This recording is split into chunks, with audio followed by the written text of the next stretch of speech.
Salut les amis, pour cette nouvelle vidéo, on se trouve à l'Air Saint-Michel à Nice. Je suis avec Yo derrière qui supervise la technique. Ah bah il n'a pas mis son micro, c'est pas grave.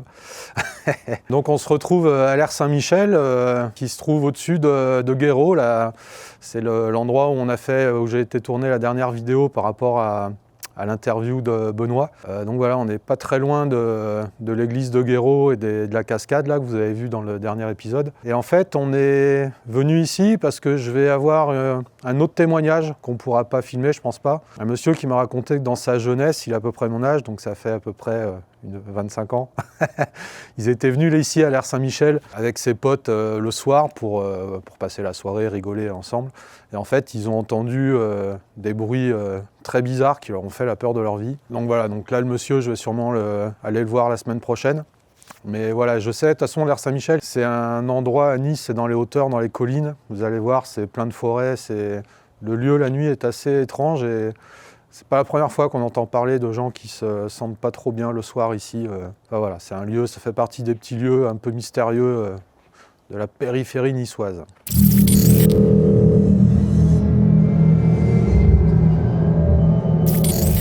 Alors pour la première partie de cette vidéo, j'ai updaté la carte de France des observations du Dogman. On passe d'une quarantaine à plus de 120 observations. Je les ai répertoriées et triées sur les chaînes françaises traitant du sujet, les chaînes que vous connaissez sûrement. Alors certes, beaucoup sont à prendre avec des pincettes, mais leur point commun est qu'elles relatent toute l'observation d'une créature de grande taille, principalement bipède, massive, poilue, avec, pour la grande majorité, une tête ressemblant étrangement à celle d'un loup ou d'un gros chien. Et ça tombe bien parce que c'est ce type de bestiole qu'on recherche. Alors comme la dernière fois, je me suis fait aider de ChatGPT pour analyser tout cela. Et pour débuter, on va partir sur une analyse topographique de ces observations. Mais sans dire à ChatGPT qu'il s'agit d'observations de possibles dogman, mais juste d'un phénomène X, un inconnu, peu importe sa nature. Et on va regarder une seule chose, la topographie. Parce que parfois, le terrain raconte plus que des histoires. Ah ouais, un point important. Sur la carte, la taille des cercles indique uniquement la précision du lieu. Les petits cercles, je sais précisément où ça s'est passé. Et les grands cercles, je sais seulement la zone et c'est beaucoup plus vague. Donc dans cette partie, on ne va pas chercher des zones de densité. On cherche des motifs de terrain. Et voici ce qu'il en ressort. Si on regarde la France comme un paysage, 3 motifs sautent aux yeux. Le premier motif, c'est la bande méditerranéenne. Ce qui est intéressant, c'est que ce n'est pas juste un point isolé. C'est un couloir, une continuité. Topographiquement, c'est une zone très spéciale. Il y a une côte très fréquentée et juste derrière, un arrière-pays très découpé avec des massifs, des vallons et des routes sinueuses, comme vous pouvez le voir derrière moi. Donc même sans savoir ce que c'est, un phénomène X a plus de chances d'être observé là où il y a beaucoup de témoins, mais aussi beaucoup de zones d'ombre et de relief juste à côté. Le deuxième motif, c'est le nord. Et là, c'est plus intéressant parce que ce n'est pas du tout le même terrain. On n'est pas dans la montagne, on est dans des plaines, dans des bois fragmentés, des canaux et surtout énormément d'axes de déplacement. Donc ici, le signal ressemble moins à un relief et plus à un effet de densité d'observateurs, avec plus de réseaux routiers et des paysages de transition. En clair, le nord, c'est un endroit où l'on peut voir beaucoup de choses parce qu'on y circule beaucoup. Enfin, le troisième motif, c'est un axe intérieur, notamment vers l'est et le nord-est. Ce n'est pas forcément un gros hotspot, mais ça ressemble à un corridor. Et ça, c'est très important. Pourquoi ? Parce qu'en topographie, il y a des zones qui se comportent comme des guides. En effet, les vallées, les passages naturels et les routes suivent souvent ces passages. Donc si on observe un phénomène X, il est logique que l'on le voit davantage là où les humains passent. Si je résume en mode phénomène X, la carte ressemble à un motif de corridor, des lisières et des zones de contact avec des pôles très marqués sur la Méditerranée, le nord et un axe vers l'est. Et maintenant, la question. Et si ce phénomène X était quelque chose qui se déplace, qui se cache et qu'on observe au ras du sol? Qu'est-ce que ça impliquerait? Allez, dans la prochaine partie, on arrête de dire phénomène X et on assume ce que racontent les témoins en analysant ces observations en tant que phénomène.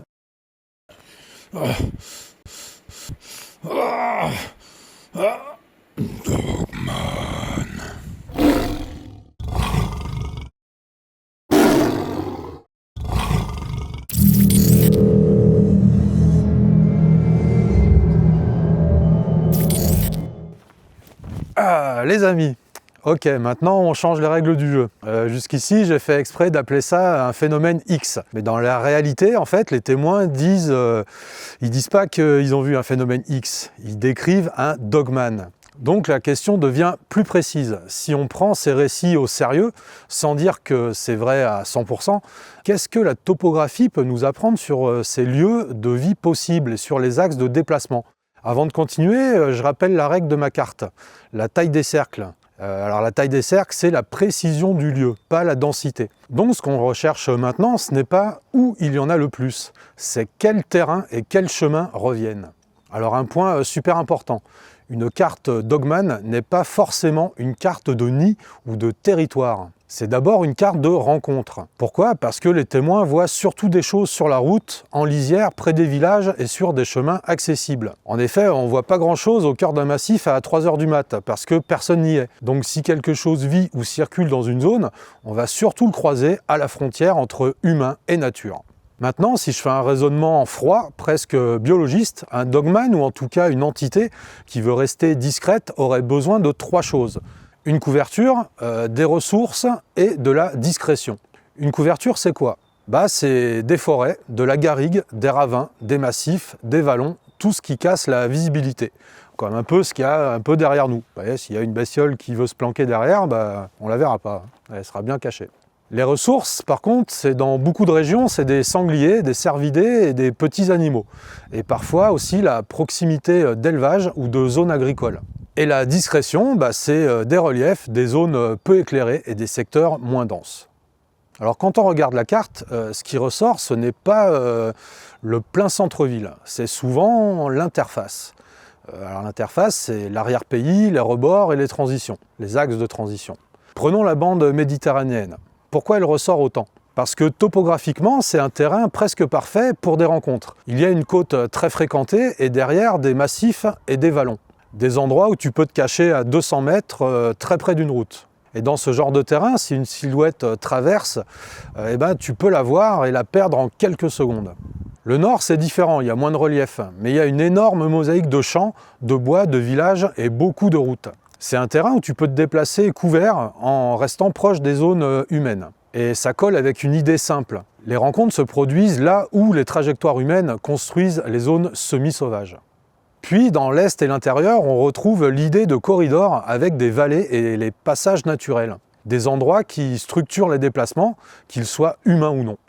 Et si un dogman se déplace, il ne se déplace pas au hasard. Comme beaucoup d'animaux, il aurait intérêt à suivre des corridors naturels typiques, comme des vallées, avec leurs eaux et leur faune, les rebords de massifs, les enchaînements de forêts et de friches et les ravins et zones encaissées. Mais attention, la carte que j'ai, c'est une carte de témoignage. Donc les corridors qu'on voit, c'est aussi les corridors où les témoins passent. Avec les routes secondaires de nuit, les lisières accessibles, les entrées-sorties de massifs et les zones périrurales. C'est exactement pour ça qu'un même couloir géographique peut ressortir. Il est bon pour se déplacer et il est bon pour être croisé. Et si je veux trouver des axes réels, qu'est-ce que je dois faire? 1. Je dois regarder d'abord les observations les plus précises, les petits et moyens cercles de la carte. 2. Je dois chercher les constantes topographiques comme des vallons, des points d'eau, des cols et des chemins. Et 3. Seulement utiliser les grands cercles comme indication de zone. Donc, en mode dogman, la carte prend une autre dimension. On peut lire des zones refuges possibles et surtout des axes de passage. Et c'est là que ça devient étrange, parce que lorsque l'on compare ces axes et ces zones, on retombe sur des zones majeures qu'on retrouve aussi sur la carte officielle OVNI tirée du GEPAN. Coïncidence, biais humain ou facteur commun qui dessinent la même géographie? C'est exactement ce qu'on va tester dans la partie suivante.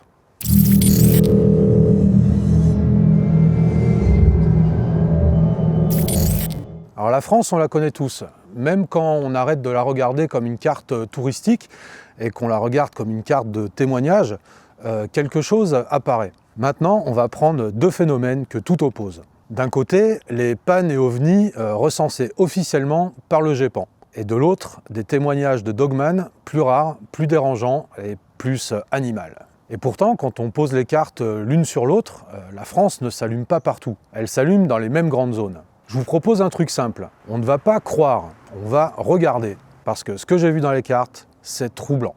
Pas parce que ça prouve quelque chose, mais parce que un, voire plusieurs motifs se répètent encore une fois. Allez, on garde la tête froide, même si ça donne des frissons. Je pose le cadre. Un témoignage, ce n'est pas une preuve. Une corrélation, ce n'est pas une causalité. Et des cartes de ce type peuvent être trompeuses. Pourquoi? Parce que c'est dû aux densités de la population, aux fréquentations des réseaux routiers, aux réseaux sociaux, aux médias et aux méprises.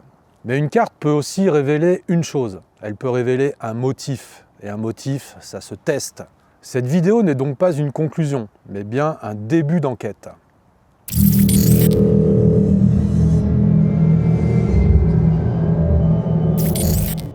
Côté PAN, on s'appuie sur des cas du GEPAN, ça rime, qui les ont classés par département. Et certains de ces derniers ressortent nettement. On a la Haute-Garonne, le département du 31 avec 77 cas, les Bouches-du-Rhône, le département du 13 avec 75 cas, la Gironde, le 33 avec 70 cas, et le Nord, le 59 avec 66 cas. Maintenant, on fait une étape importante. On ne reste plus coincé sur un département, mais on va élargir en amas. On a l'amas sud-ouest avec les départements du 11, du 30, du 31 et du 34. L'amas méditerranéen avec les départements du 06, du 13 et du 83. On a l'amas atlantique avec le 17, le 33, le 44 et le 85. Et enfin, on a l'amas nord avec le 59, le 60, le 62, le 76 et le 80. À ce stade, rien de mystérieux. On note simplement que des zones ovni fortes dessinent déjà une France en 4 pôles. La Méditerranée, le nord, le sud-ouest et l'Atlantique. On a donc deux phénomènes de hauteur. On vient de voir une carte OVNI. C'est une carte du ciel. Les gens lèvent la tête, observent une lumière, un déplacement, un point étrange. Là, on change complètement d'échelle. Le Dogman, c'est une carte au ras du sol. On oublie l'observation lointaine, on est dans la rencontre. Et déjà, ça change tout. Ce n'est pas le même type de témoin, pas le même type d'erreur possible, et pas le même type de peur surtout. On n'a pas non plus le même type de preuve non plus. Alors un petit aparté, pourquoi j'ai choisi Google Earth? J'ai fait cette carte sur Google Earth pour une raison simple, parce que le Dogman, c'est du terrain. Et sur le terrain, la question n'est pas où est le point sur la carte, la question c'est est-ce qu'il y a une forêt? Est-ce qu'il y a une vallée? Est-ce qu'il y a un passage naturel, une route secondaire, un endroit où quelqu'un peut croiser quelque chose de nuit? Google Earth permet de voir la géographie réelle, les reliefs, les couloirs, les boisements, les zones agricoles et les lisières. Mais une carte Dogman ne raconte pas forcément où vit le Dogman. Elle raconte surtout où il est rencontré. Sur les témoignages Dogman, on retrouve souvent 3 grands contextes. Le premier, c'est la route. Un véhicule, un virage, des phares, une silhouette qui traverse, une démarche étrange, souvent quelques secondes, mais très marquantes. Le deuxième, c'est la lisière. Le témoin est proche d'un bois, d'un champ, d'une zone naturelle. Il voit quelque chose sortir ou se tenir à la limite. Et le troisième, c'est le secteur rural ou périrural. Des zones où il y a des fermes, des terrains, des zones peu éclairées, souvent avec une sensation d'observation ou un silence anormal rapporté. Ce découpage est important parce que ces 3 contextes n'ont pas les mêmes explications possibles. Une observation routière est très sensible aux illusions de vitesse et de distance. Une observation lisière dépend beaucoup de la lumière, du vent et des sons. Et une observation rurale dépend énormément de la présence des animaux connus et de la peur. Si on veut garder le biais scientifique, on doit parler des méprises. Ce n'est pas du tout pour ridiculiser les témoins, mais le cerveau complète ce qu'il ne voit pas. Et quand on a peur, il complète très vite. Mais attention, expliquer les méprises ne suffit pas à expliquer tous les récits. Pourquoi? Parce que certains témoignages décrivent des détails très spécifiques et surtout des comportements étranges. Et c'est pour ça qu'on n'écarte pas. On classe, on compare, on cherche des constantes. Maintenant, on passe aux données. Pour éviter de rester dans l'impression visuelle, j'ai exporté le calque en KMZ. On peut donc compter proprement. On a donc 128 observations sur 62 départements. Et surtout, on peut faire quelque chose d'important, c'est séparer les observations plus précises des observations plus vagues. Pourquoi? Parce que si un motif géographique existe, il devrait être encore plus fort quand on regarde les observations les plus précises. Et là, quand on regarde la carte au ras du sol, on retrouve des zones majeures qui rappellent la carte OVNI. On a la bande méditerranéenne, le nord et l'axe est. Là, ça devient vraiment intéressant, parce que ces 2 cartes ne devraient pas se ressembler. Et pourtant, elles se répondent.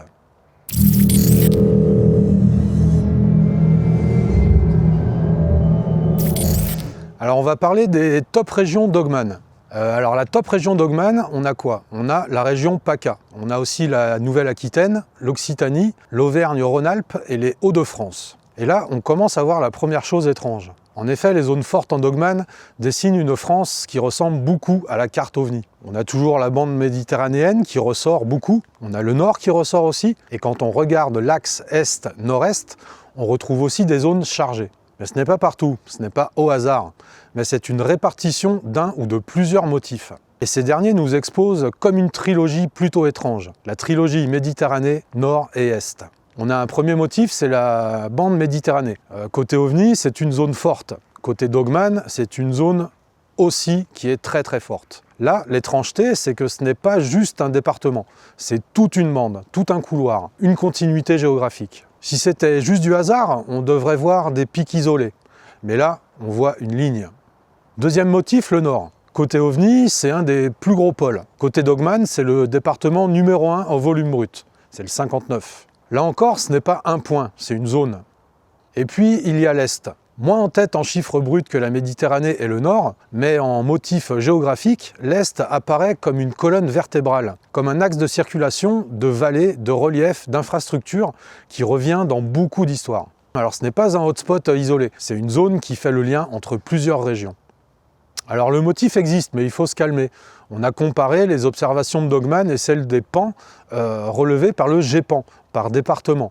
Et on y trouve une corrélation modérée. Ça veut dire quoi? Ça veut dire qu'il y a un motif partiel, mais pas une preuve. Mais ensuite, quand on normalise par surface, là, ça s'écrase.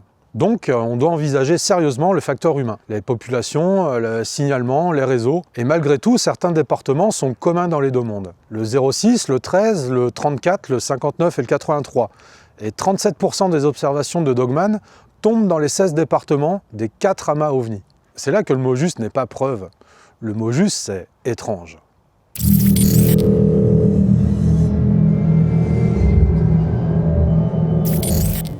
Ok, là on arrive au moment délicat, parce qu'on a un motif, des zones qui reviennent, encore et encore. La bande méditerranéenne, le nord, une partie de l'est, mais aussi le massif central et le sud-ouest. Et quand deux phénomènes aussi différents se mettent à dessiner la même géographie, ça interpelle. Mais attention, interpeller ne veut pas dire prouver. Donc je vais vous proposer 5 hypothèses. Elles ne s'excluent pas forcément, plusieurs peuvent être vraies en même temps. Première hypothèse, c'est la plus sobre. Dans certaines régions, les gens témoignent plus. C'est comme ça. Ça peut sembler banal, mais c'est extrêmement puissant. Il y a des zones où la culture du récit est forte. Dans ces régions, il suffit qu'un phénomène bizarre arrive et il sera plus facilement raconté, partagé et amplifié. Donc OVNI et dogman peuvent augmenter ensemble, non pas parce qu'ils sont liés, mais parce que la machine à témoigner est plus active. Ce qui appuie l'hypothèse, le fait que l'OVNI se signale beaucoup dans les zones très peuplées ou très médiatisées. Et le dogman aussi dépend énormément des récits locaux, des forums, des réseaux sociaux, du bouche à oreille. Bref, la carte pourrait refléter non pas le phénomène, mais la façon dont les gens le racontent.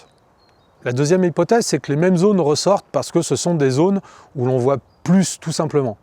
OVNI et dogman n'ont pas le même type d'observation, dans le sens où, pour les OVNI, tu lèves les yeux, tu observes le ciel, et pour les dogman, souvent, c'est une rencontre au sol ou en voiture, et c'est sur un chemin et la nuit. Mais ils ont un point commun, ils dépendent d'un truc basique, c'est la présence humaine au bon moment et au bon endroit.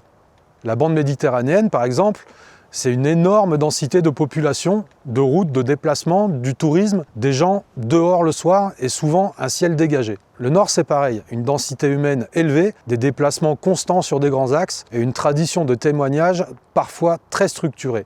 Ce qui appuie l'hypothèse, ce sont les zones denses en route et en mobilité qui ressortent souvent dans les récits. Beaucoup d'histoires de dogman sont sur la route. Beaucoup de signalements d'OVNI se font par des gens en déplacement ou en extérieur. En clair, parfois, ce n'est pas le phénomène qui choisit une zone, c'est la zone qui crée les conditions pour qu'un phénomène soit vu. Troisième hypothèse, la géographie. Elle peut créer des corridors et des zones de concentration pour des raisons très concrètes. La France n'est pas homogène. Il y a des vallées, des massifs, des couloirs de circulation, des plaines, des zones forestières qui sont connectées. Et ces structures créent des comportements humains, mais aussi des comportements animaux. Si on parle du dogman comme un phénomène mobile, ça marche très bien. Les vallées guident les déplacements, les lisières sont des zones de chasse, de passage, la trame verte relie les réservoirs naturels et le relief protège de la visibilité. Et côté OVNI-PAN, la géographie joue aussi. Les ciels dégagés dans certaines régions, les reliefs qui créent des méprises, les zones où les gens regardent le plus le ciel, comme la côte, les plateaux, les zones rurales nocturnes. Ici, ce qui appuie l'hypothèse, c'est la notion de bande, comme la Méditerranée qui ressemble à un couloir. Le nord, le centre et l'est, eux, peuvent être analysés comme des zones de passage, de grandes plaines, comme des axes naturels et anthropiques. Cette hypothèse est intéressante parce qu'elle permet un pont. Même sans lien mystique entre OVNI et dogman, ils peuvent ressortir dans les mêmes zones, parce que la géographie façonne la manière dont on voit, dont on circule et dont on se cache. La quatrième hypothèse, ce sont les infrastructures. Certaines zones fortes sont aussi des zones de trafic aérien dense, civil ou militaire, de ports, d'industries, de centrales, de sites sensibles, de bases, de zones d'exercice, de couloirs d'entraînement. Ça peut influencer les deux cartes de façon différente. Côté OVNI-PAN, plus d'appareils égale plus de méprises possibles, comme des drones, des fusées, des lanternes, des phénomènes atmosphériques. Côté dogman, là c'est plus indirect. Certaines zones sensibles génèrent des rumeurs, des légendes contemporaines. La présence d'infrastructures peut modifier l'environnement, avec le bruit, la lumière, des zones peu fréquentées. Et surtout, l'imaginaire local se charge. Les gens racontent, interprètent et relient. Ce qui appuie l'hypothèse en Méditerranée, ce sont les ports, les zones aériennes, les bases, les trafics énormes. Dans le nord, c'est l'industrialisation, les axes, les zones militaires et les frontières. Dans l'est, ce sont les couloirs, les zones stratégiques historiques, les reliefs et les bases. Cette hypothèse ne dit pas qu'il y a un complot. Elle dit certaines zones génèrent plus de phénomènes observables et plus de récits parce qu'elles sont plus actives et plus chargées. Enfin, la cinquième hypothèse, c'est celle que tout le monde attend. Je vais essayer de la formuler correctement. Est-ce qu'il pourrait exister un facteur commun, réel, inconnu, qui relie les deux types d'observations? Et là, je ne dis pas oui, mais je ne dis pas non. Je dis c'est une hypothèse qui demande le niveau de preuve le plus élevé.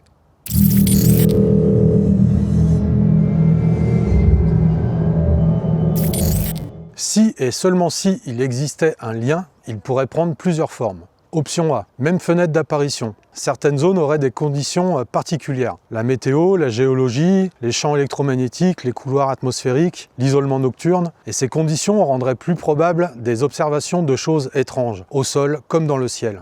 L'option B, un phénomène multiniveau. Le même phénomène ne pourrait être perçu différemment selon le contexte. Dans le ciel, les pans.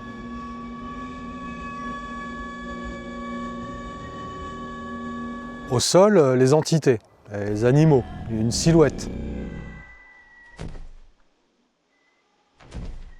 Je n'affirme rien, je décris juste une possibilité de perception. Option C, l'effet psychologique et social, qui serait amplifié. Dans certaines zones, l'accumulation de récits ovnis peut préparer l'interprétation d'événements ambigus. Une silhouette devient un dogman, une lumière devient un ovni. Dans ce cas, le lien est réel, mais pas paranormal, il est culturel. Ce qui appuie l'hypothèse, c'est l'étrangeté du motif commun, les mêmes grandes zones. Les départements communs, le 06, le 13, le 34, le 59 et le 83, la surreprésentation des dogmans dans le amas OVNI. Ce qui fragilise l'hypothèse, c'est l'absence de preuves directes. C'est le fait que la corrélation baisse quand on normalise et la possibilité que tout s'explique par l'opportunité, plus les témoignages, plus les infrastructures. Donc oui, l'idée d'un lien est tentante. Mais la rigueur nous oblige à dire que pour l'instant, on a un motif, mais pas une preuve. Alors voilà ce qu'on peut dire sans tricher. On a deux phénomènes qui, en théorie, n'ont rien à voir. Les ovnis d'un côté et les témoignages dogman de l'autre. Et pourtant, quand on cartographie, la France ne s'allume pas au hasard. Elle s'allume dans les mêmes grandes zones. Au final, il y a une seule certitude. Ce n'est pas en restant devant l'écran qu'on tranchera. C'est sur le terrain, dans ces mêmes zones, là où la France s'allume, qu'il faut aller.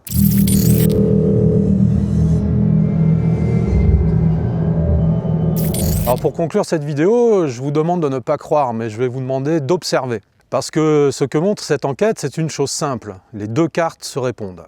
Et la vraie question, c'est pas est-ce que c'est vrai? C'est quoi, Yo, la vraie question? Qu'est-ce qui dessine ces zones? Exactement, qu'est-ce qui dessine ces zones?